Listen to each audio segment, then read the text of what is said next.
Praise the Lord. இயேசுவின் நாமத்தில் உங்களுக்கு அன்பின் வாழ்த்துக்கள். நல்லா இருக்கீங்களா? நாளிலும் கூட ரொம்ப ரொம்ப ரொம்ப முக்கியமான ஒரு வார்த்தை என்னன்னு சொல்லி பார்க்கலாமா? மார்க் சுவிசேஷம் 16ஆம் அதிகாரத்துல 16ஆம் வசனம் இப்படியாய் சொல்லுகிறது, கவனிங்க.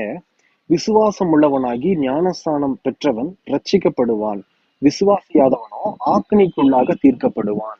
இன்னைக்கு இது ஞானஸ்நானம் அப்படிங்கிறது ரொம்ப விளையாட்டுத்தனமா இருக்கு.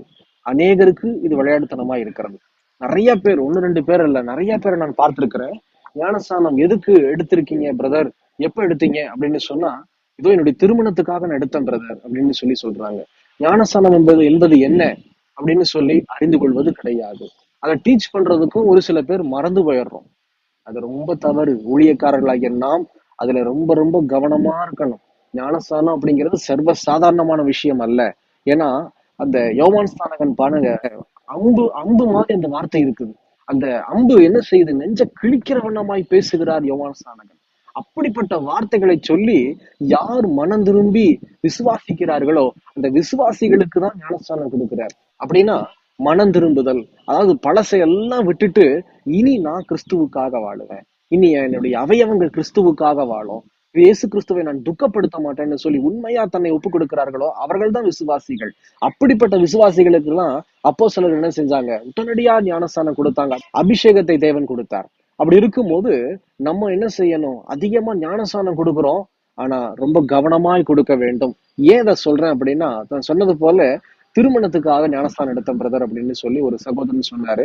அந்த ஞானஸ்தானம் பாத்தீங்கன்னா 1 வருஷமோ 2 வருஷமோ கூட தாங்கல, டிவோர்ஸ்ல போய் முடிஞ்சிருச்சு. என்ன பிரதர், ஞானஸ்தானம் எடுத்து திருமணம் பண்ணிக்கிட்டீங்களே அப்படின்னு கேட்டா, அதெல்லாம் ஒண்ணும் இல்ல பிரதர். அப்ப அந்த ஞானஸ்தானம் அப்புறம் எதுக்கு அப்படின்னா, பழையவைகள் ஒழித்து புதியவளாய் மாறுவதற்கு அல்ல, மனம் திரும்புவதற்கு ஞானஸ்தானம் அல்ல, இயேசு கிறிஸ்துவை தன்னுடைய சொந்த ரட்சகராக ஏற்றுக்கொள்வதற்கு ஞானஸ்தானம் எடுக்கல அந்த சகோதரன். எதற்கு எடுத்திருக்கிறாரோ? திருமண காரியத்துக்காக. அப்போ எடுத்ததும் தப்பு, கொடுத்ததும் தப்பு. அப்போ தயவு செய்து கொடுக்கிற ஊழியக்காரர்களை நீங்களும் நானும் ரொம்ப ரொம்ப கவனமா இருக்கணும். எதற்காக ஞானஸ்தானம், யாருக்கு ஞானஸ்தானம் கொடுக்கணுங்கிறதுல ரொம்ப கட் அண்ட் ரைட்டா கரெக்டா செயல்பட்டோமானால் கர்த்தர் நம்மை ஆசீர்வதிப்பார். அதே போல எடுக்கிற விசுவாசிகளும் தெரிந்து கொள்ளுங்க, ஞானஸ்தானம்ங்கிறது சர்வசாதாரணம் அல்ல. இயேசுவை முதலாவது விசுவாசிக்க வேண்டும். நான் என்னுடைய நாட்கள்ல பாத்தீங்க அப்படின்னா அந்த ஞானஸ்தானத்தை குறித்து ஒரு பாஸ்டர் இடத்துல அணுகினார். ஆனா எனக்கு அது பெருசாவே தெரியல. நான் சொன்னேன், என்ன வற்புறுத்தாதீங்க, கம்பல் பண்ணாதீங்க, எனக்கு இஷ்டம் இல்லை அப்படின்னு சொல்லிட்டு. ஆனா அதுக்கப்புறமா நான் ஜெபம் பண்ண ஆரம்பிச்சேன். ஜெபம் பண்ண ஆரம்பிக்கும் போது முதல்ல கர்த்தர் ஏதோ வேதாகமத்திலிருந்து இந்த இடத்துல நீதிமொழிகள் 16ஆம் அதிகாரத்துல 3வது வசனத்தை கொண்டு என்னோடு கூட பேசினார். அந்த வசனத்தை கொண்டு பேசினோன்னா என்னுடைய இருதயத்துல என்னன்னே தெரியல, அவ்வளவு வலி, அவ்வளவு வேதனை. ஏன்னா அந்த வசனம் என்னை ரொம்ப உருக்கி எடுத்துருச்சு. அந்த வசனத்தை சொல்லி சொல்லி நான் ஜெபம் பண்ண ஆரம்பிச்சேன். ஜெபம் பண்ண ஆரம்பிக்கும் போது இயேசுடைய அன்பு எனக்கு என்னன்னே தெரியல நெருக்கி, நானா போய் சொன்னேன் இந்த பாஸ்டர்ட்ட, ஐயா எனக்கு ஞானஸ்தானம் கொடுங்க. அவங்க கேட்டாங்க, நீங்க வேணான்னு சொன்னீங்களே. இல்ல, எனக்கு ஞானஸ்தானம் கொடுங்க, என்னுடைய மனசு ஏங்குது ஞானஸ்தானத்துக்காகன்னு சொல்லி ஒப்பு கொடுத்தேன்.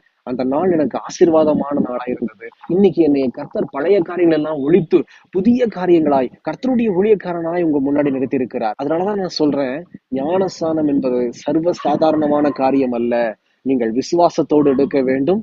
கொடுக்கிற ஊழியக்காரர்களும் அவர்கள் விசுவாசிக்கிறார்களா, அவங்க விசுவாசம் இயேசு மீது இருக்குதா, இல்ல வேற ஏதாவது காரியத்துக்கு வந்திருக்காங்களா, அதுலயும் ஆவியில உணர்ந்து நாம் செயல்பட்டோமானால் இதோ கர்த்தருடைய வருகையில அநேக பேரை இதோ தேவ சமூகத்துக்கு கொண்டு போகலாம். கர்த்தர் இந்த நாட்கள்ல இதைதான் எதிர்பார்க்கிறார். ஜெபிக்கலாமா? கண்களை மூடி. எங்களை நேசிக்கிற நல்ல ஆண்டவரே, இந்த வேலைக்காக ஸ்தோத்திரம். கொடுக்கப்பட்ட அந்த வசனத்தின்படி இனி வரக்கூடிய நாட்கள்ல ஆண்டவரே ஞானஸ்தானம் ஆண்டவரே எவ்வளவு முக்கியத்துவமானது. உம்மோடு கூட இசைந்து வாழுகிற அனுபவம் இல்லையா? இந்த ஒரு வாழ்க்கைக்கு என்னை அர்ப்பணிக்கிறேன்னு சொல்லி அர்ப்பணிக்கிற ஒவ்வொரு பிள்ளைகளை நோக்கி பார்த்து கர்த்தர் ஆசீர்வதிப்பீராக. அதே போல ஊழியக்காரர்களையும் திடப்படுத்தி ஆண்டவரே இந்த காரியத்தில் சரியாய் நடந்து கொள்ள தேவன் எங்களுக்கு ஞானமும் கிருபையும் பலனும் தரும்படியாய் தாழ்த்துறோம், அர்ப்பணிக்கிறோம். தொடர்ந்து ஆசீர்வதியும் இயேசுவின் நாமத்தில் பிதாவே. ஆமேன், ஆமேன். தொடர்ந்து ஜெபம் பண்ணுங்க. ஞானஸ்தானம் எடுக்கல அப்படின்னா இந்த வார்த்தை உங்களை தொடுமானால் தயவு செய்து சீக்கிரமா ஜெபம் பண்ணி ஆண்டவரை ஏற்றுக்கொண்டு பழசெல்லாம் விட்டுட்டு புதுசா மாறி இயேசுவை ஏற்றுக்கொள்ளுகிற ஞானஸ்தானத்தை ஏற்றுக்கொள்ளுங்கள். கர்த்தர் உங்களை ஆஸ்வதிப்பாராக. எங்களுக்காகவும் ஜெபித்துக் கொள்ளுங்கள். God bless you.